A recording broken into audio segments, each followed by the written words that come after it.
ಬಳ್ಳಾರಿ ಜಿಲ್ಲೆಯ ಕಂಪ್ಲಿ ಪಟ್ಟಣದ ಸಣಾಪುರ ರಸ್ತೆಯಲ್ಲಿ ನಿರ್ಮಾಣವಾಗಿರುವ ಪುರಸಭೆ ಸದಸ್ಯರು ಆದ ಕೆಎಸ್ ಚಾಂದ್ ಭಾಷಾ ಅವರ ರೈಲ್ವೋ ಪಿಯು ಕಾಲೇಜಿಗೆ ಕರ್ನಾಟಕ ಸರ್ಕಾರದ ವಿಧಾನ ಪರಿಷತ್ ಸಭಾಪತಿಗಳು ಆದ ಬಸವರಾಜ ಹೊರಟ್ಟಿ ಅವರು ಭೇಟಿ ನೀಡಿ ಶುಭ ಕೋರಿದ್ದಾರೆ.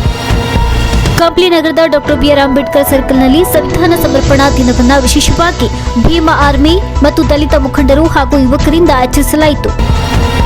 ಹೊಸಪೇಟೆಯಲ್ಲಿ ಕುಲದಲ್ಲಿ ಕೀಳ್ಯಾವುದೋ ಹುಚ್ಚಪ್ಪ ಸಾಂಗ್ಗೆ ಖಾಕಿ ಪಡೆಗಳು ಸಕ್ಕಸ್ ಸ್ಟೆಪ್ಸ್ ಹಾಕಿದ್ದಾರೆ. ಪೊಲೀಸ್ ಕ್ರೀಡಾಕೂಟದಲ್ಲಿ ಬಳ್ಳಾರಿ ವಲಯದ ಐಜಿಪಿ ಮತ್ತು ಎಸ್ಪಿ ಸಮ್ಮುಖದಲ್ಲಿ ಇನ್ಸ್ಪೆಕ್ಟರ್ಗಳು ಕುಣಿದು ಕುಪ್ಪಳಿಸಿದ್ದಾರೆ.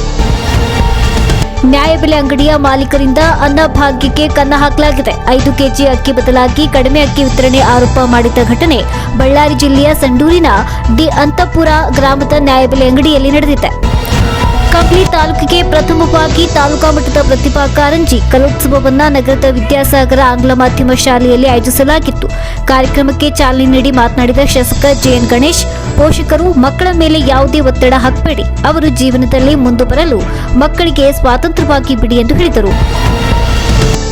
ದೊಡ್ಡಬಳ್ಳಾಪುರದಲ್ಲಿ ನಡೆದ ರೌಡಿ ಪರೇಡ್ನಲ್ಲಿ ಕಾನೂನು ಬಾಹಿರ ಕೃತ್ಯಗಳಲ್ಲಿ ಭಾಗಿಯಾಗದಂತೆ ರೌಡಿ ಶೀಟರ್ಗಳಿಗೆ ಇನ್ಸ್ಪೆಕ್ಟರ್ ಖಡಕ್ ವಾರ್ನಿಂಗ್ ಕೊಟ್ಟಿದ್ದಾರೆ. ಇದಿಷ್ಟು ಈ ಕ್ಷಣದ ಸಿದ್ದಿ ಎಕ್ಸ್‌ಪ್ರೆಸ್. ನಗರದ ಡಾಕ್ಟರ್ ಬಾಬಾ ಸಾಹೇಬ್ ಅಂಬೇಡ್ಕರ್ ಸರ್ಕಲ್ನಲ್ಲಿ ಸಂವಿಧಾನ ಸಮರ್ಪಣಾ ದಿನವನ್ನು ದಲಿತ ಸಂಘಟನೆ ಮತ್ತು ಭೀಮ್ ಆರ್ಮಿ ವತಿಯಿಂದ ವಿಶೇಷವಾಗಿ ಆಚರಿಸಲಾಗಿದೆ. ಹೌದು ವೀಕ್ಷಕರೇ, ನವೆಂಬರ್ 26ರಂದು ದೇಶದ ಎಸ್ಸಿ, ಎಸ್ಟಿ, ಒಬಿಸಿ, ದಲಿತರು ಮತ್ತು ಎಲ್ಲ ಸಮುದಾಯದವರಿಗೆ ಮಹತ್ತರವಾದ ಶಕ್ತಿ ಒದಗಿ ಬಂದ ದಿನ. ಇಂದು ಕಂಪ್ಲಿ ನಗರದ ಅಂಬೇಡ್ಕರ್ ಸರ್ಕಲ್ನಲ್ಲಿ ಭೀಮ್ ಆರ್ಮಿ ಮತ್ತು ದಲಿತ ಮುಖಂಡರು ಹಾಗೂ ಯುವಕರು ಸೇರಿ ಬಾಬಾ ಸಾಹೇಬರ ಭಾವಚಿತ್ರಕ್ಕೆ ಪುಷ್ಪನಮನ ಮಾಡಿ ಮೇಣದ ದೀಪ ಬೆಳಗ್ಗೆ ಸಂವಿಧಾನದ ಪೀಠಿಗೆ ಓದಿ ದೇಶದ ಒಳಿತಿಗಾಗಿ ಸಂಕಲ್ಪ ಮಾಡುವುದರ ಮುಖೇನ ಸಂವಿಧಾನ ಸಮರ್ಪಣಾ ದಿನ ಆಚರಿಸಿದರು. ನವೆಂಬರ್ 26ರಂದು ಡಾಕ್ಟರ್ ಬಾಬಾ ಸಾಹೇಬ್ ಅಂಬೇಡ್ಕರ್ ಅವರು ಸಂವಿಧಾನ ಸಮರ್ಪಣಾ ಮಾಡಿದ ದಿನವನ್ನ ಕೆಲವರು ಇತಿಹಾಸ ಪುಟದಲ್ಲಿ ಮುಚ್ಚಿ ಹಾಕಿದ್ರು. ಅದನ್ನ ಖಂಡಿಸಿ ದಲಿತ ಸಂಘಟನೆಗಳು ಹಲವಾರು ಪ್ರತಿಭಟನೆ, ಹೋರಾಟ ಮಾಡಿ ಸರ್ಕಾರದಿಂದ ಆದೇಶ ತಂದರು. ಅಂದಿನಿಂದ ಇಂದು ನಾವೆಲ್ಲ ಕೂಡ ಸರ್ಕಾರಿ ಶಾಲಾ ಕಾಲೇಜು ಕಚೇರಿಗಳಲ್ಲಿ ಆಚರಿಸಲಾಗ್ತಾ ಇದೆ ಅಂತ ಮುಖಂಡ ಸಿಆರ್ ಹನುಮಂತ ಅವರು ಹೇಳಿದರು. ಕಂಪ್ಲಿಯ ಯುವಕರು ಈ ದಿನವನ್ನು ಆಚರಣೆ ಮಾಡಲಿಕ್ಕೆ ನಿರ್ಧಾರ ತೆಗೆದುಕೊಂಡು ಬಂದಿದ್ದಕ್ಕೆ ಅವರೆಲ್ಲರಿಗೂ ಅಭಿನಂದನೆಗಳು. ಈ ಹಿಂದೆ ಸರ್ಕಾರ ಗಣರಾಜ್ಯೋತ್ಸವ ಅಂತ ಮಾಡ್ತಾ ಇತ್ತು. ಆದರೆ ಬುದ್ಧಿಜೀವಿಗಳು ಬೆಳೆದಂಗೆಲ್ಲ ಈ ದಿನವನ್ನು ಸಂವಿಧಾನ ಸಮರ್ಪಣಾ ದಿನ ಅಂತೇಳಿ ಸರ್ಕಾರನೇ ಇವತ್ತು ಘೋಷಿಸಿದ್ದು ನಮಗೆಲ್ಲರಿಗೂ ಸಂತೋಷವಾದ ಸುದ್ದಿ. ಆದುದರಿಂದ ಈ ಹಿಂದೆ ಗಣರಾಜ್ಯೋತ್ಸವ ಅಂತ ಮಾಡ್ಕೊಂತ ಬಂದಾಗನೇ ನಾವಾಗಲೇ ಸಂವಿಧಾನ ಸಮರ್ಪಣಾ ದಿನ ಅಂತೇಳಿ ನಾವು ಆಚರಣೆ ಮಾಡ್ಕೊತ ಬಂದಿದ್ದೀವಿ. ಇದೇನು ವಿಶೇಷತೆನೇ ಅಲ್ಲ. ಇದನ್ನು ಮುಚ್ಚಾಕಿದ್ರು ಬಾಬಾ ಸಾಹೇಬ್ ಅಂಬೇಡ್ಕರ್ ಅವರು. ಈ ದಿನ ಸಂವಿಧಾನ ಸರ್ಕಾರಕ್ಕೆ ಸಮರ್ಪಣೆ ಮಾಡಿದ್ದನ್ನು ಮುಚ್ಚಾಕಿ ಗಣರಾಜ್ಯೋತ್ಸವ ಅಂತ ಮಾಡಿದ್ರು. ಈಗ ಮೊಬೈಲು, ಬುದ್ಧಿವಂತಿಕೆ ಇವೆಲ್ಲ ಜಾಸ್ತಿಯಾಗಿ ಇದನ್ನು ಸರ್ಕಾರಕ್ಕೆ ಒತ್ತಡ ತಂದಾಗ ಈ ದಿನವನ್ನು ಸಂವಿಧಾನ ಸಮರ್ಪಣಾ ದಿನ ಅಂತೇಳಿ ಸರ್ಕಾರನೇ ಘೋಷಣೆ ಮಾಡಿ ಇವತ್ತು ಸರ್ಕಾರ ಕಾಲೇಜುಗಳಾಗ, ಸರ್ಕಾರ ಕಚೇರಿಗಳಾಗ ಆಚರಣೆ ಮಾಡೋದಕ್ಕೆ ಎಲ್ಲರಿಗೂ ಧನ್ಯವಾದ ತಿಳಿಸುತ್ತಾ, ಇನ್ನೂ ಹೆಚ್ಚಿನ ಮಟ್ಟದಾಗ ತಾವೆಲ್ಲ ಜಾಗೃತರಾಗಿ ಮುಂದಿನ ಪೀಳಿಗೆಗೆ ತಾವೆಲ್ಲ ಒಂದು ದಾರಿದೀಪ ಆಗಬೇಕಂತೇಳಿ ನಾನು ಒಂದೆರಡು ಮಾತು ಮುಗಿಸ್ತೀನಿ. ಜೈ ಹಿಂದ್, ಜೈ ಭೀಮ್. ಇನ್ನು ಕಂಪ್ಲಿ ಮಾಜಿ ಪುರಸಭಾ ಸದಸ್ಯ ಜಿ ರಾಮಣ್ಣ ಮಾತನಾಡಿ, ಅತಿ ಶೀಘ್ರದಲ್ಲಿ ನಗರದ ಅಂಬೇಡ್ಕರ್ ಸರ್ಕಲ್ಗೆ ಪುತ್ಥಳಿ ನಿರ್ಮಾಣವಾಗಬೇಕು. ಈಗಾಗಲೇ ಶಾಸಕ ಜೆಎನ್ ಗಣೇಶ್ ಅವರ ಗಮನಕ್ಕೆ ತಂದಿದ್ದು ಏಪ್ರಿಲ್ 14ರ ಒಳಗಾಗಿ ಪುತ್ಥಳಿ ನಿರ್ಮಾಣವಾಗಬೇಕು ಹಾಗೂ ಅದ್ದೂರಿಯಾಗಿ ಹಾಗೂ ವಿಜೃಂಭಣೆಯಿಂದ ಬಾಬಾ ಸಾಹೇಬರ ಜಯಂತಿಯನ್ನು ಆಚರಿಸಬೇಕು ಅಂತ ಸಿದ್ದಿ ಟಿವಿ ಮೂಲಕ ಶಾಸಕರಿಗೆ ಮನವಿ ಮಾಡಿದರು. ಕಂಪ್ಲಿ ಅಂಬೇಡ್ಕರ್ ಸರ್ಕಲ್ನಲ್ಲಿ ಇವತ್ತು ಸಂವಿಧಾನ ಸ್ವೀಕರಿಸಿದ ದಿನವನ್ನಾಗಿ ಕಂಪ್ನಿಯ ಎಲ್ಲ ಯುವಕರು ಮತ್ತು ಹಿರಿಯರು ಮತ್ತು ಬುದ್ಧಿಜೀವಿಗಳು ಎಲ್ಲ ಸೇರಿ ಅರ್ಥಪೂರ್ಣವಾಗಿ ಇವತ್ತು ನಾವು ಆಚರಿಸ್ತಾ ಇದ್ದೇವೆ. ನಮ್ಮ ಪೀಳಿಗೆಗಳಿಗೆ ಮತ್ತು ನಮ್ಮ ಮುಖಂಡರುಗಳಿಗೆ, ಇನ್ನು ನಮ್ಮ ಅಕ್ಕ ತಂಗಿಯರಿಗೆ, ನಮ್ಮ ಕುಟುಂಬಗಳಿಗೆ ನಾವೆಲ್ಲದು ಇಲ್ಲಿನಿಂದ ಸಂದೇಶ ಕೊಡೋದು ಏನು ಅಂತ ಹೇಳಿದ್ರೆ, ಇವತ್ತು ನಾವು ಹಿಂದೆ ಲಕ್ಷ್ಮಿನ, ಸರಸ್ವತಿನ ಇವ್ರನ್ನೆಲ್ಲರ ಪೂಜೆ ಮಾಡ್ಕೊಂತ ಎಲ್ಲೆಲ್ಲೋ ಇರ್ತಿದ್ದೀವಿ. ಇವತ್ತು ಅಂಬೇಡ್ಕರ್ ಅವರು ಈ ದೇಶದಲ್ಲಿ ಹುಟ್ಟಿದ ಮೇಲೆ ಅವರ ಹೋರಾಟದ ಫಲವಾಗಿ ಇವತ್ತು ನಾವು ಪ್ರತಿ ವರ್ಷದಲ್ಲಿ 4 ಸಾರಿ ಅಂಬೇಡ್ಕರ್ ಅವರ ಫೋಟೋ ಇಟ್ಕೊಂಡು ನಾವು ಇವತ್ತು ಪೂಜೆ ಮಾಡೋದ್ರ ಮೂಲಕ, ಅವ್ರ ವಿಚಾರ ತಿಳಿಸೋದ್ರ ಮೂಲಕ ನಾವು ಇವತ್ತು ಬಾಜರಕ್ಕೆ ಬರ್ತಿದ್ದೀವಿ. ಅಂದರೆ ಇದಕ್ಕೆ ಅರ್ಥ ನಾವು ಇವತ್ತು ಬುದ್ಧಿಜೀವಿಗಳಾಗ್ತಾಯಿದ್ದೀವಿ, ಬುದ್ಧಿವಂತರಾಗ್ತಾಯಿದ್ದೀವಿ, ಮೂಢನಂಬಿಕೆಯನ್ನು ಬಿಡ್ತಾಯಿದ್ದೀವಿ. ಕಂಪ್ಲಿಯ ದಲಿತ ಯುವಕರ ಒಂದು ಆಶಯ ಮತ್ತು ಆಸೆ ಈ ಕಂಪ್ಲಿ 60,000 ಜನಸಂಖ್ಯೆ ಆಸೆ ಕೊಡೋದು. ದಯಮಾಡಿ ನಮ್ಮ ಕಂಪ್ಲಿಯ ಜನಪ್ರಿಯ ಶಾಸಕರು ಗಣೇಶ್ ಸಾಹೇಬರು ನಮಗೀಗ ವಿಗ್ರಹವನ್ನು, ಅಂಬೇಡ್ಕರ್ ಅವರ ಸ್ಟ್ಯಾಚ್ಯೂವನ್ನು ಅತಿ ಶೀಘ್ರದಲ್ಲೇ ಕುಂದಿರ್ಸೋಣ, ಆ ಸರ್ಕಲ್ನಲ್ಲಿ ಓಪನ್ ಮಾಡೋಣ ಅಂಬೇಡ್ಕರ್ ವಿಗ್ರಹನ ಅಂತಂದೇಳಿ ನಮಗೆ ಈಗಾಗಲೇ ನಮ್ಮೆಲ್ಲರ ಪರವಾಗಿ ಮಾತು ಕೊಟ್ಟಿರ್ತಾರೆ. ದಯಮಾಡಿ ನಮ್ಮ ಎಲ್ಲ ಯುವಕರ ಆಶಯದ ಮೇರೆಗೆ ಸನ್ಮಾನ್ಯ ಶಾಸಕರು ನಮ್ಮ ಆಸೆಯನ್ನು ಹುಸಿ ಮಾಡದೆ ದಯಮಾಡಿ ತಾವು ಸಹಕಾರ ಕೊಟ್ಟು ಅತಿ ಶೀಘ್ರದಲ್ಲೇ ನಮಗೆ ಅಂಬೇಡ್ಕರ್ ಅವರ ಸ್ಟ್ಯಾಚ್ಯೂವನ್ನು ಇಡೀ ಕರ್ನಾಟಕದಲ್ಲಿ ಕುಂದಿರಿಸಿದ್ದಾರೆ. ಕಂಪ್ಲಿ ಒಂದೇ ಇಲ್ಲ, ಅದು ತಮ್ಮ ಇದರಲ್ಲಿ ಉಳಿದೋಗ್ತದೆ, ಇತಿಹಾಸದ ಪುಟಗಳಲ್ಲಿ ಉಳಿದೋಗ್ತದೆ. ಶಾಸಕರು ಮನಸ್ಸು ಮಾಡಿ ನಮಗೆ ಅರ್ಜೆಂಟಾಗಿ ಸ್ಟ್ಯಾಚ್ಯೂ ಮಾಡಿಕೊಡ್ಬೇಕಂತೇಳಿ ನಮ್ಮೆಲ್ಲ ಪೀಳಿಗೆಗಳ ಪರವಾಗಿ, ನಮ್ಮ ಮಕ್ಕಳ ಪರವಾಗಿ, ನಮ್ಮ ಯುವಕರ ಪರವಾಗಿ, ನಮ್ಮ ಹಿರಿಯರ ಪರವಾಗಿ ಮತ್ತೊಮ್ಮೆ ಕೇಳ್ಕೊತಿದ್ದೀವಿ. ಇದೇ ಸಂದರ್ಭದಲ್ಲಿ ಮುಖಂಡರು ಮಾತನಾಡಿ ಸಂವಿಧಾನ ಮತ್ತು ದಲಿತರ ಕುರಿತು ತಮ್ಮ ಅನಿಸಿಕೆ ವ್ಯಕ್ತಪಡಿಸಿದ್ದಾರೆ. ದೇಶದ ದೀನ ದಲಿತರು, SC ST OBCಗಳು, ಶೋಷಿತರು, ಕಾರ್ಮಿಕರು ಇವರಿಗೆಲ್ಲ ಒಂದು ಮಹತ್ತರವಾದ ಶಕ್ತಿ ಒದಗಿ ಬಂದ ದಿನ. ಈ ದೇಶದ ಮಹಾನ್ ಚೇತನ ಡಾಕ್ಟರ್ ಬಾಬಾ ಸಾಹೇಬ್ ಅಂಬೇಡ್ಕರ್ ಅವರು ಅಧಿಕೃತವಾಗಿ, ಕಾನೂನಾತ್ಮಕವಾಗಿ ಇಡೀ ವಿಶ್ವವೇ ಬೆರಗಾಗುವಂಥ ಒಂದು ಸಂವಿಧಾನ ಸಿದ್ಧಪಡಿಸಿ ಅದನ್ನು ಭಾರತ ಸರ್ಕಾರದಲ್ಲಿ ಅಧಿಕೃತವಾಗಿ ಜಾರಿ ಬರುವಂತೆ ಭಾರತ ಸರ್ಕಾರಕ್ಕೆ ಸಲ್ಲಿಸಿ ನಮ್ಮೆಲ್ಲರಿಗೂ ಒಂದು ಮಹತ್ತರವಾದ ಶಕ್ತಿಯಾಗಿ ನಿಂತಿದ್ದರಿಂದ ಅವರೆಲ್ಲರಿಗೂ ಇವತ್ತು ನಾವೆಲ್ಲರೂ ನಿರಂತರವಾಗಿ ಅವರನ್ನು ನೆನೆಸ್ಕೊಳ್ಬೇಕಾದಂಥ ಸಮಯ.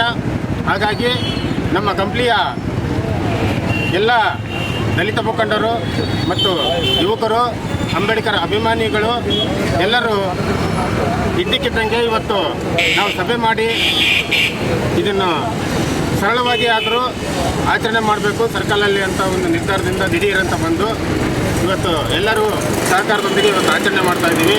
ದಿನ ಇಡೀ ದೇಶಾದ್ಯಂತ ನಡೀತಾ ಇದೆ. ನಾಳೆ ಕೂಡ ಎಲ್ಲ ಶಾಲಾ ಕಾಲೇಜುಗಳಲ್ಲಿ ಕೂಡ ಈ ಆಚರಣೆ ನಡೀತಾ ಇದೆ. ಸರ್ಕಾರ, ಕೇಂದ್ರ ಸರ್ಕಾರ ಮತ್ತು ರಾಜ್ಯ ಸರ್ಕಾರ ಎರಡಕ್ಕೂ ಇವತ್ತಿನ ದಿನ ನಾವೆಲ್ಲರೂ ಕೂಡ ಧನ್ಯವಾದಗಳನ್ನ ಹೇಳ್ಬೇಕಾಗ್ತದೆ. ಇವತ್ತು ನಾವೇನು ಆಚರಣೆ ಮಾಡ್ತಾ ಇದ್ದೀವಿ, ಇದು ನಮಗೆ ಶಿಲಾಯುಗ, ತಾಮ್ರಯುಗ, ಏನು ದ್ವಾಪರ ಯುಗ, ಬೇರೆ ಬೇರೆ ಏನು ಯುಗಗಳಿದ್ವು, ಆ ಯುಗಗಳನ್ನು ಮೀರಿ ಮತ್ತೊಂದು ಹೊಸ ಯುಗ, ಬೌದ್ಧ ಯುಗ ಅಥವಾ ಬುದ್ಧಿವಂತರ ಯುಗ, ಬುದ್ಧ ಯುಗ ಸ್ಟಾರ್ಟ್ ಆಗಿರ್ತಕ್ಕಂಥ ಇವತ್ತಿನ ದಿನ ನಾವೆಲ್ಲರಿಗೂ ಕೂಡ ಸಮಾನತೆಯನ್ನು ಸಾರ್ತಕ್ಕಂಥ ಒಂದು ಸಂವಿಧಾನವನ್ನು ನಾವು ಅಳವಡಿಸ್ಕೊಂಡಿರ್ತಕ್ಕಂಥ ಈ ದಿನವನ್ನು ನಾವೆಲ್ಲರೂ ಕೂಡ ಆಚರಣೆ ಮಾಡ್ತಕ್ಕಂಥ ಸಂದರ್ಭ ಬಂದಿರೋದಕ್ಕಾಗಿ ನಮ್ಮೆಲ್ಲರಿಗೂ ಕೂಡ ಖುಷಿ ಇದೆ. ಇದು 1949 ನವೆಂಬರ್ 26ನೇ ತಾರೀಕು ಅಂಬೇಡ್ಕರ್ ಅವರು ಅವಾಗಿನ ಪ್ರಧಾನಮಂತ್ರಿಗೆ ಸಮರ್ಪಿಸುತ್ತಾರೆ ಇಡೀ ಸಂವಿಧಾನವನ್ನು. ಅದು ಅಂಗೀಕಾರ ಆಗಿದ್ದು ಇವತ್ತಿನ ದಿನ, ಮತ್ತು ಆದರೆ ಜಾರಿಗೆ ಬಂದಿದ್ದು 1956 ಜನವರಿ 26ನೇ ತಾರೀಕು. ಅಂದರೆ ಡಿಸೆಂಬರ್ ಕಳೆದು ಮುಂದಿನ ತಿಂಗಳು ಜನವರಿ 26ನೇ ತಾರೀಕಿಗೆ ಮತ್ತೆ ನಾವು ಸಂವಿಧಾನವನ್ನು ಜಾರಿಗೆ ತಂದಿರತಕ್ಕಂಥ ದಿನ.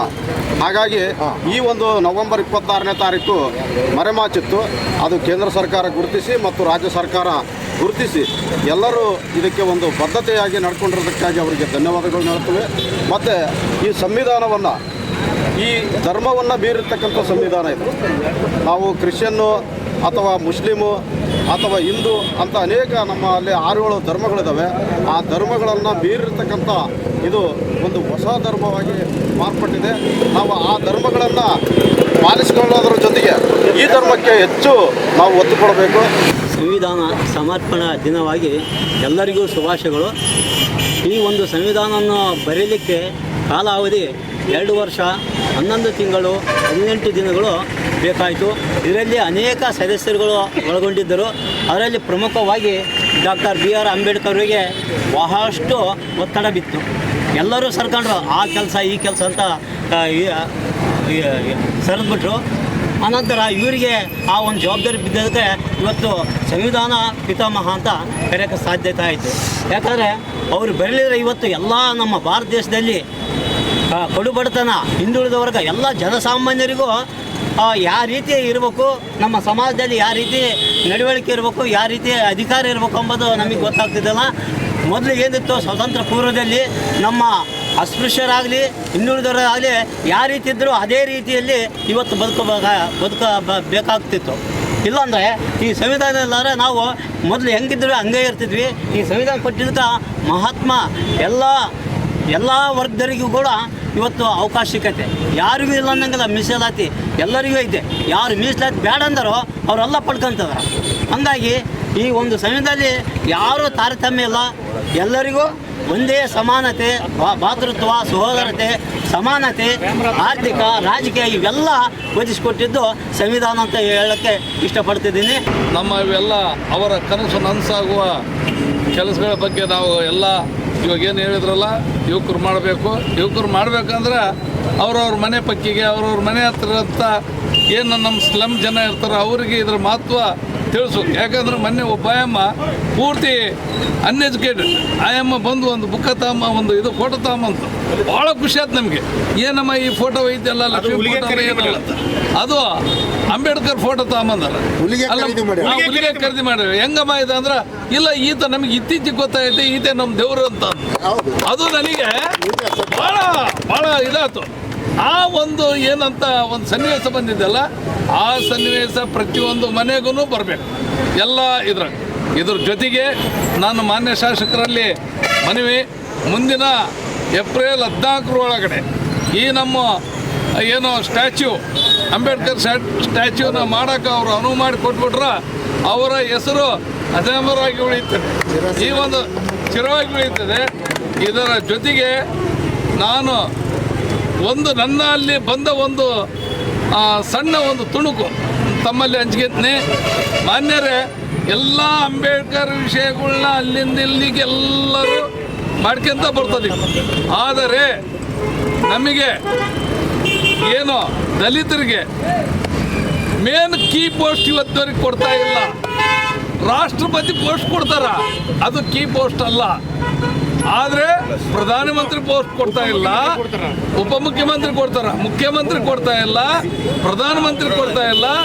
ಈ ದಿನಗಳು ಮುಂದಿನ ದಿನಗಳಲ್ಲಿ ಈ ಒಂದು ಮೇನ್ ಪೋಸ್ಟ್ ಐತಲ್ಲ, ಅವು ನಮ್ಮ ಜನಾಂಗಕ್ಕೆ ಸಿಕ್ಕಾಗ, ನಮ್ಮ ದಲಿತರಿಗೆ ಅದು ಸಿಕ್ಕಾಗ ಅವರ ಆತ್ಮಕ್ಕೆ ಶಾಂತಿ ಸಿಗ್ತದೆ. ಯಾಕಂದ್ರೆ ಅದನ್ನು ರಚನೆ ಮಾಡಿದರೆ ಅವ್ರ ಆಸೆ ಹಂಗೆ ನಮ್ಮರು ಯಾಕೆ ಆಗಬಾರ್ದು. ಇವರೆಲ್ಲ ಇವಾಗೇನು ರಾಮಣ್ಣ ಅವ್ರು ಹೇಳಿದ್ರ ಮನುವಾದಿಗಳು ಅಂತಂದು, ಮನುವಾದಿಗಳಿದೆಲ್ಲ ನಾಟಕ ಮಾಡ್ತಿದಾರ. ಎಲ್ಲ ತಗೊಳ್ರಿ, ನಿಮಗೆ ದಲಿತರಿಗೆ ಅದು ಯಾಕೆ ಇದೇ ಸಂವಿಧಾನದಾಗ ಇವರೊಂದು ರೆಡಿ ಮಾಡಿ ಯಾಕೆ ಮುಖ್ಯಮಂತ್ರಿಗೆ SC ST OBC ಒಂದು ಯಾಕೆ ಮಾಡಬಾರ್ದು. ಈ ಸಂದರ್ಭದಲ್ಲಿ ರವಿಮಳ್ಳೂರು, ನಾಗೇಶ್, ಕನಕ, ವಕೀಲರು ಆದ ಶಿವಪ್ಪ ಹಾಗೂ ಭೀಮ್ ಆರ್ಮಿ ಜಿಲ್ಲಾ ಮತ್ತು ತಾಲೂಕು ವಿದ್ಯಾರ್ಥಿ ಘಟಕದ ಪದಾಧಿಕಾರಿಗಳು, ದಲಿತ ಮುಖಂಡರು ಹಾಗೂ ಯುವಕರು ಉಪಸ್ಥಿತರಿದ್ದರು. ಬ್ಯೂರೋ ರಿಪೋರ್ಟ್, ರಘುವೀರ್, ಸಿಟಿ ಟಿವಿ, ಕಪ್ಲಿ.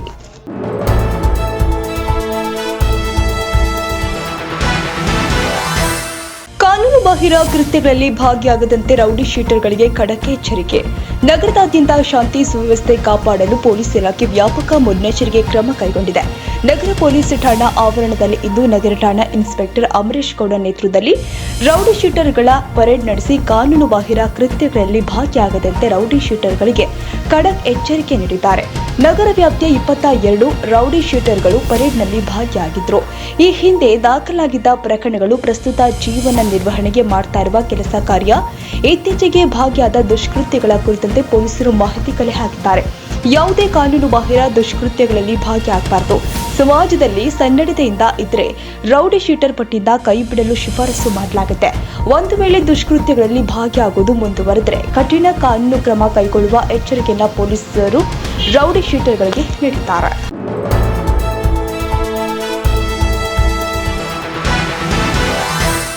ಬಳ್ಳಾರಿ ಜಿಲ್ಲೆಯ ಕಂಪ್ಲಿ ಪಟ್ಟಣದ ಸಣಾಪುರ ರಸ್ತೆಯಲ್ಲಿ ನಿರ್ಮಾಣವಾಗಿರುವ ಪುರಸಭೆ ಸದಸ್ಯರು ಆದ KS ಚಾಂದ್ ಭಾಷಾ ಅವರ ರೈಲ್ವೋ PU ಕಾಲೇಜಿಗೆ ಕರ್ನಾಟಕ ಸರ್ಕಾರದ ವಿಧಾನ ಪರಿಷತ್ ಸಭಾಪತಿಗಳು ಆದ ಬಸವರಾಜ್ ಹೊರಟ್ಟಿ ಅವರು ಭೇಟಿ ನೀಡಿ ಶುಭ ಕೋರಿದ್ದಾರೆ.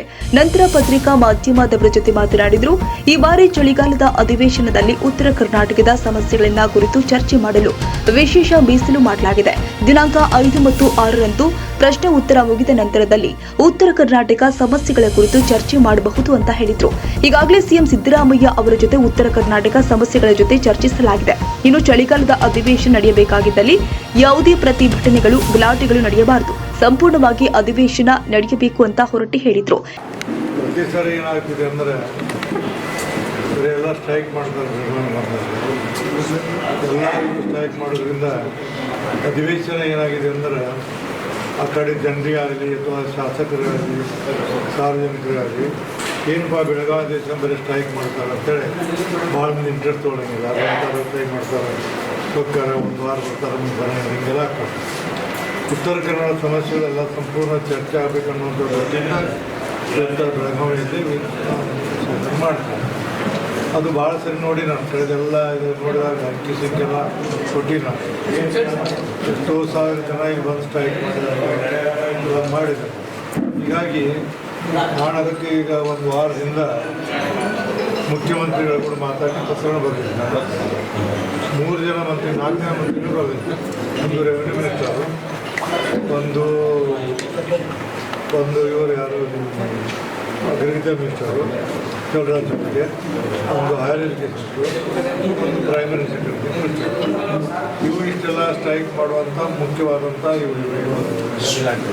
ಇಲಾಖೆಗಳು ಮತ್ತು ಅಲ್ಲಿ ಸಮಸ್ಯೆಗಳು. ಅದಕ್ಕೆ ನಾನು ಏನು ಮಾಡಿದೆ, ಶಿಕ್ಷಣಕ್ಕೆ ಬರೋಕ್ಕಿಂತ ಪೂರ್ವದಲ್ಲಿ ಅವ್ರ ಸಭೆಯನ್ನು ಕರೆದು ಅವ್ರಿಗೆ ಸ್ಟ್ರೈಕ್ ಮಾಡಿದಾಗ ನೀವು ಬಂದು ಮೊದಲ ನೀವೆಲ್ಲೆಲ್ಲ ಕೂತ್ಕೊಂಡು ಚರ್ಚೆ ಮಾಡಿ ಸಾಧಕವಾಗಿ ನೋಡಿ ಏನಕ್ಕೆ ಮಾಡಬೇಕು, ಮಾಡೋದು ಅಂತ ತಿಳ್ಕೊಂಡು ಬಂದು ಅಲ್ಲೆಲ್ಲ 4 ಒಂದೊಂದು ಗಂಟೆ 4, 6, 8 ಲಕ್ಷ ಕೊಟ್ಟು ಟೆಂಟ್ ಹಾಕ್ಸ್ಕೊಟ್ಟು ಕೂಡ ಮತ್ತು ಸ್ಟ್ರೈಕ್ ಮಾಡುವಂತ ನೀವು ತಯಾರು ಮಾಡಿ ಕೊಟ್ಟಾಗ ನಿಮ್ಮ ಭಾಳ ಕೆಲವು ಮಾಡ್ತೀವಿ. ಅದಕ್ಕೆ ಈ ಸರಿ ನಾ ಏನು ಮಾಡಿದ್ವಿ ಅಂದ್ರೆ ಏನು ಮಾಡ್ಯಾರೋ ಅವ್ರಿಗೆ ಗೊತ್ತಿಲ್ಲ, ಒಟ್ಟಿಗೆ ಹೇಳಿದ್ದೀವಿ ಸದನ ಸಂಪೂರ್ಣ ನಡೀಲಿ. ಸ್ಟ್ರೈಕ್ ನಡೆದಾಗ ಏನು ಮಾಡ್ತಾರೆ, ಸಂಬಂಧಪಟ್ಟಂಥ ಮಂತ್ರಿ ಕಳಿಸ್ತಾರೆ, ಜನ ಹೋಗ್ತಾರೆ, ಶಾಸಕರು ಹೋಗ್ತಾರೆ, ಅವ್ರವ್ರ ಕಾನ್ಸ್ಟಿಟ್ಯೂನ್ಸಿ ಅವ್ರಿಗೆ MLA ಇದ್ದಂಥವ್ರು ಅವ್ರಿಗೆ ಸಮಾಧಾನ ಮಾಡ್ತಾರೆ. ರಾಜಕಾರಣದಾಗ ಏನಂದ್ರೆ ವೋಟ್ ಹಾಕಿದವ್ರು ಸಮಾಧಾನ ಮಾಡೋದು ಪದ್ಧತಿ ನಾನು ಹಿಡ್ಕೊಂಡೇ ಇರ್ತಾರೆ. ಎಲ್ಲರೂ ಸರಿನೋ ತಪ್ಪು ಗೊತ್ತಿಲ್ಲ, ಒಟ್ಟಿನ ಮೇಲೆ ವೋಟ್ ಹಾಕಿದವ್ರಿಗೆ ನಾವು ಏನಾರು ಈಗಿನ ಕಾಲಕ್ಕೆ ಸಮಾಧಾನ ಮಾಡೋದು. ಇನ್ನು ಇದೇ ಸಂದರ್ಭದಲ್ಲಿ ಕಾಲೇಜಿನ ಮುಖ್ಯಸ್ಥರು ಹಾಗೂ ಪುರಸಭಾ ಸದಸ್ಯ ಚಂದ್ರಭಾಷಾ, ಕೆ ಮನೋಹರ್, ಶ್ರೀನಿವಾಸ್, ಸುಧೀರ್ ಮತ್ತು ಕಂಪ್ನಿಯ ಮುಖಂಡರು ಉಪಸ್ಥಿತರಿದ್ದರು. ರಘುವೀರ್, ಸಿಟಿ ಟಿವಿ, ಕಂಪ್ಲಿ.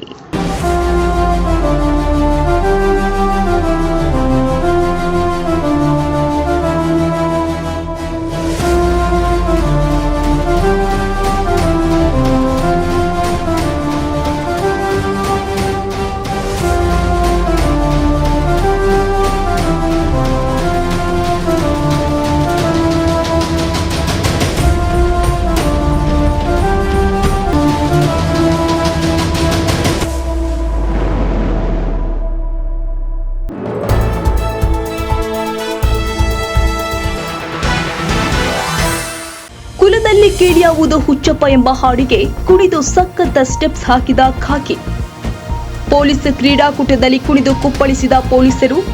ಹೊಸಪೇಟೆ ಉಪವಿಭಾಗ ಇನ್ಸ್ಪೆಕ್ಟರ್ಗಳಿಂದ ವೇಷಭೂಷಣದ ಜೊತೆಗೆ ಬಿಂದಾಸ್ ಸ್ಟೆಪ್. ಇನ್ಸ್ಪೆಕ್ಟರ್ಗಳ ಕುಣಿತ ನೋಡಿ ಕುಣಿದು ಕುಪ್ಪಳಿಸಿದ ಸಿಬ್ಬಂದಿ. ಬಳ್ಳಾರಿ ವಲಯದ IGP Lokesh Kumar, Vijayanagara SP Shri Haribabu BL ಸಮ್ಮುಖದಲ್ಲಿ ಕುಣಿದಂತಹ ಇನ್ಸ್ಪೆಕ್ಟರ್ಗಳು. ವಿಜಯನಗರ ಜಿಲ್ಲೆಯ ಪೊಲೀಸರ ಕ್ರೀಡಾಕೂಟದ ಸಮಾರೋಪ ಸಮಾರಂಭದಲ್ಲಿ ಕುಣಿದ ಪೊಲೀಸರು.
ವಿವಾಹದಲ್ಲಿ ನವ ವಸಂತಕ್ಕೆ ಕಾಲಿಟ್ಟ 11 ಜೋಡಿಗಳು. ತಾಲೂಕಿನ ರಾಮಸಾಗರ ಗ್ರಾಮದ ಸರ್ಕಾರಿ ಪ್ರೌಢಶಾಲಾ ಆವರಣದಲ್ಲಿ ಕರ್ನಾಟಕ ರಾಜ್ಯ ದಲಿತ ಸಂಘರ್ಷ ಸಮಿತಿ ಕಂಪ್ಲಿ ತಾಲೂಕು ಘಟಕದ ಆಶ್ರಯದಲ್ಲಿ ಹಾಗೂ ಎ ಮಾನ್ನಯ್ಯ ಅವರ ನೇತೃತ್ವದಲ್ಲಿ ಸತತ 10ನೇ ವರ್ಷದ ಗೌರಿ ಹಬ್ಬದ ಪ್ರಯುಕ್ತ ಹಮ್ಮಿಕೊಂಡಿದ್ದ ಉಚಿತ ಸಾಮೂಹಿಕ ವಿವಾಹ ಕಾರ್ಯಕ್ರಮದಲ್ಲಿ 11 ಜೋಡಿಗಳು ನವ ವಸಂತಕ್ಕೆ ಭಾನುವಾರ ಕಾಲಿಟ್ಟಿದ್ದಾರೆ. ಶಾಸಕ ಜೆಎನ್ ಗಣೇಶ್ ಅವರು ಕಾರ್ಯಕ್ರಮದ ಅಧ್ಯಕ್ಷತೆ ವಹಿಸಿ ಮಾತನಾಡಿದರು. ದುಶ್ಚಟಗಳಿಗೆ ಬಲಿಯಾಗದೆ ಸಮೃದ್ಧಿಯ ಜೀವನ ನಡೆಸಲು ಯುವಕರು ಮುಂದಾಗಬೇಕು. ಯುವಕರು ಪೋಷಕರನ್ನ ಉತ್ತಮವಾಗಿ ನೋಡಿಕೊಳ್ಳಬೇಕು. ಸಮಾಜಮುಖಿ ಕಾರ್ಯವನ್ನ ಮಾಡ್ತಾ ಇರುವ ಆರ್ಎಂ ರಾಮಯ್ಯ ಅವರಿಗೆ ಶಕ್ತಿ ತುಂಬುವ ಕೆಲಸ ಮಾಡೋದ್ರ ಜೊತೆಗೆ ಆರ್ಥಿಕವಾಗಿ ಹಾಗೂ ಇನ್ನಷ್ಟು ಸಮಾಜಮುಖಿ ಕಾರ್ಯವನ್ನ ಮಾಡಲು ಪ್ರತಿಯೊಬ್ಬರು ಕೂಡ ಸಹಕಾರ ನೀಡಬೇಕು ಎಂದರು. ನಂತರ ಕೆಆರ್ಡಿಎಸ್ಎಸ್ ಬಳ್ಳಾರಿ ಕಾರ್ಯಕಾರಿ ಸಮಿತಿ ಸಂಚಾಲಕ ಆರ್ಎಂ ರಾಮಯ್ಯ ಅವರು ಪ್ರಾಸ್ತಾವಿಕವಾಗಿ ಮಾತನಾಡಿದರು. ಸತತ 10 ವರ್ಷದಿಂದ ಸಾಮೂಹಿಕ ವಿವಾಹದೊಂದಿಗೆ ಸಮಾಜಮುಖಿ ಕಾರ್ಯಕ್ರಮದ ಮೂಲಕ ಸೇವೆ ಮಾಡಲಾಗ್ತಾ ಇದೆ. ಮುಂದಿನ ವರ್ಷದಲ್ಲಿ 11ನೇ ವರ್ಷದ ಗೌರಿ ಹಬ್ಬದ ಪ್ರಯುಕ್ತ ಇನ್ನೂ ಹೆಚ್ಚಿನ ಮಟ್ಟದಲ್ಲಿ ಸಾಮೂಹಿಕ ವಿವಾಹಗಳನ್ನು ಮಾಡಲಾಗುತ್ತೆ ಎಂದರು. ತದನಂತರ ಕೆಆರ್ಡಿಎಸ್ಎಸ್ ರಾಜ್ಯ ಸಂಘಟನಾ ಸಂಚಾಲಕ ಹಾಗೂ ಜಿಲ್ಲಾ ಪಂಚಾಯತ್ ಮಾಜಿ ಸದಸ್ಯ ಎ ಮಾನ್ನಯ್ಯ ಅವರು ಮಾತನಾಡಿ, ಮುಂದಿನ ವರ್ಷದಲ್ಲಿ ದೊಡ್ಡ ಮಟ್ಟದ ಸಾಮೂಹಿಕ ವಿವಾಹಗಳನ್ನು ಮಾಡಲಾಗುತ್ತೆ. ಪುರೋಹಿತರ ನೇತೃತ್ವದಲ್ಲಿ ಸಂಪ್ರದಾಯದಂತೆ 11 ನವ ಜೋಡಿಗಳು ನವ ವಸಂತಕ್ಕೆ ಕಾಲಿಟ್ಟಿದ್ದಾರೆ. ಡಾಕ್ಟರ್ ಬಿಆರ್ ಅಂಬೇಡ್ಕರ್ ಭಾವಚಿತ್ರಕ್ಕೆ ಮಾಲಾರ್ಪಣೆ ಮಾಡಲಾಗಿದೆ. ಈ ಕಾರ್ಯಕ್ರಮದಲ್ಲಿ ಹಲವು ಗಣ್ಯ ಮುಖಂಡರು ಉಪಸ್ಥಿತರಿದ್ದರು.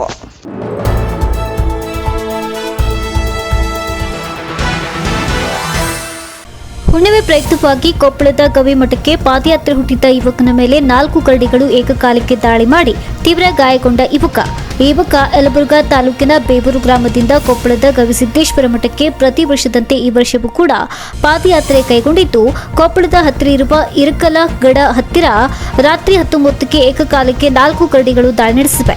ಇನ್ನು ರಸ್ತೆಯಲ್ಲಿ ಪ್ರಯಾಣ ಮಾಡುವವರು ತಕ್ಷಣ ಆ ವ್ಯಕ್ತಿಯನ್ನ ಜಿಲ್ಲಾಸ್ಪತ್ರೆಗೆ ದಾಖಲು ಮಾಡಿದ್ದಾರೆ. ಕರಡಿ ದಾಳಿಗೆ ತುತ್ತಾಗಿರುವ ವ್ಯಕ್ತಿ ಈರಣ್ಣ ಜಾಲಿಗಿಡದೆಂಬ ಮಾಹಿತಿ ತಿಳಿದು ಬಂದಿದೆ.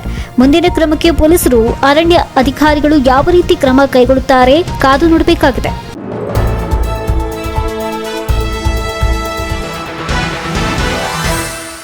ಶಾಸಕ ಗಾಲಿ ಜನಾರ್ದನ್ ರೆಡ್ಡಿ ಹಾಗೂ ಮಾಜಿ ಶಾಸಕ ಸೋಮಶೇಖರ್ ರೆಡ್ಡಿ ಮುನಿಸು ಇನ್ನೂ ಕೂಡ ಶಮನವಾಗಿಲ್ಲ. ಒಂದು ಕುಟುಂಬದಲ್ಲಿ ಹುಟ್ಟಿ ಬೆಳೆದ ಇಬ್ಬರು ಸಹೋದರರು ರಾಜಕೀಯ ವೈರತ್ವ ಕುಟುಂಬದ ಮದುವೆಯಲ್ಲೂ ಕೂಡ ಮುಂದುವರೆದಿದೆ. ನಿನ್ನೆ ಮಾಜಿ ಶಾಸಕ ಸೋಮಶೇಖರ್ ರೆಡ್ಡಿ ಅವರ ಹಿರಿಯ ಮಗ ಸಂದೀಪ್ ರೆಡ್ಡಿ, ಉದ್ಯಮಿ ಸುಧಾಕರ್ ರೆಡ್ಡಿ ಮಗಳು ದಿವ್ಯಾ ಜೊತೆಗೆ ಅದ್ದೂರಿಯಾಗಿ ಮದುವೆ ಸಮಾರಂಭ ಆಂಧ್ರದ ನೆಲ್ಲೂರಲ್ಲಿ ನಡೆದಿದೆ. ಈ ಒಂದು ಮದುವೆ ಸಮಾರಂಭಕ್ಕೆ ರಾಜಕಾರಣಿಗಳು ಪಕ್ಷ ಭೇದ ಮರೆತು ಭಾಗಿಯಾಗಿದ್ರು. ಆದರೆ ಜನಾರ್ದನ್ ರೆಡ್ಡಿ ಕುಟುಂಬ ಮಾತ್ರ ಮದುವೆ ಸಮಾರಂಭದಿಂದ ದೂರ ಉಳಿದಿದೆ. ಇನ್ನು ಹೊಸ ಪಕ್ಷ ಕಟ್ಟಿದ ಜನಾರ್ದನ್ ರೆಡ್ಡಿ ಸ್ವಂತ ಅಣ್ಣನ ವಿರುದ್ಧವೇ ಪತ್ನಿಯನ್ನ ಕಣಕ್ಕಿಳಿಸಿದ್ರು. ಸೋಮಶೇಖರ್ ರೆಡ್ಡಿ ಸೋಲಿಗೆ ಪರೋಕ್ಷವಾಗಿ ಜನಾರ್ದನ್ ರೆಡ್ಡಿ ಪತ್ನಿ ಲಕ್ಷ್ಮೀ ಅರುಣ ಕಾರಣರಾಗಿದ್ರು. ಜನಾರ್ದನ್ ರೆಡ್ಡಿ ಪಕ್ಷ ಕಟ್ಟಿದಾಗಿನಿಂದಲೂ ಸಹೋದರರ ಮಧ್ಯೆ ಭಿನ್ನಾಭಿಪ್ರಾಯ ಜೋರಾಗೇ ಇತ್ತು. ಇದೀಗ ಸೋಮಶೇಖರ್ ರೆಡ್ಡಿ ಮಗನ ಮದುವೆಗೆ ಜನಾರ್ದನ್ ರೆಡ್ಡಿ ಕುಟುಂಬ ಗೈರಾಗಿದೆ. ರಾಜಕೀಯ ವೈರತ್ವದ ಜೊತೆಗೆ ವೈಯಕ್ತಿಕ ಸಂಬಂಧದಿಂದಲೂ ಕೂಡ ರೆಡ್ಡಿ ಸಹೋದರರು ದೂರ ಉಳಿದಿದ್ದಾರೆ. ಆದರೆ ಚುನಾವಣೆಯಲ್ಲಿ ಕಾಂಗ್ರೆಸ್ ಅಭ್ಯರ್ಥಿ ನಾರಾ ಭರತ್ ರೆಡ್ಡಿ ಗೆಲುವು ಸಾಧಿಸಿದ್ರು. ಕ್ಷಣ ಕ್ಷಣದ ನ್ಯೂಸ್ ಅಪ್ಡೇಟ್ಸ್ಗಾಗಿ ನೋಡ್ತಾ ಇರಿ ಸಿದ್ಧಿ ಟಿವಿ, ಇದು ಕನ್ನಡಿಗರ ಧ್ವನಿ.